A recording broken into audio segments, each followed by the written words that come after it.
Nelson later finds out he was a Navy sailor. He comes back with a glass of water and a little white pill. And he says, here, take this. It's an Advil, it's a Motrin, whatever. You'll feel better in the morning. What happened next was a bit of a blur. So I lay down to try to go to sleep. And he comes over and he touches my leg and he says, is it okay if I touch you? And I say, no. And I black out at that point. And I have moments of consciousness where... Nelson's story is not unusual.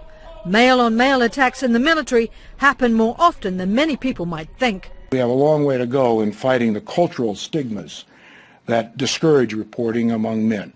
So this amazing fact is a little depressing, but phenomenal, unbelievable. You've heard about rape in the military before. It's an issue that's gotten a lot of attention. But I bet you didn't know this. While most of the fire from the public and Congress directed the military addresses women who are sexually assaulted, more than half of the victims are male. That comes from the Daily Beast. That's a number that I've seen before, and the first time I saw it, I was like, whoa. So more than half of the victims of rape in the military are men. Now, here's the fact I did not know in our amazing fact of the day. 38 military men are sexually assaulted every single day. Every day in the United States military, 38 men are sexually assaulted. Yesterday there was 38 men. Today there's 38 men. Tomorrow there's going to be another 38 men. On average, obviously.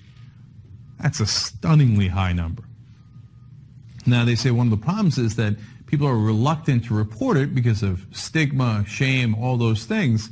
So then it becomes an even bigger problem, right? At least there's focus on the issue of women who are sexually assaulted in the military. But for men who are sexually assaulted, there's almost no one coming to their assistance. Part of the problem is that a lot of it is not being reported. But obviously we know that it's happening based on studies, and so we know the reality of the situation.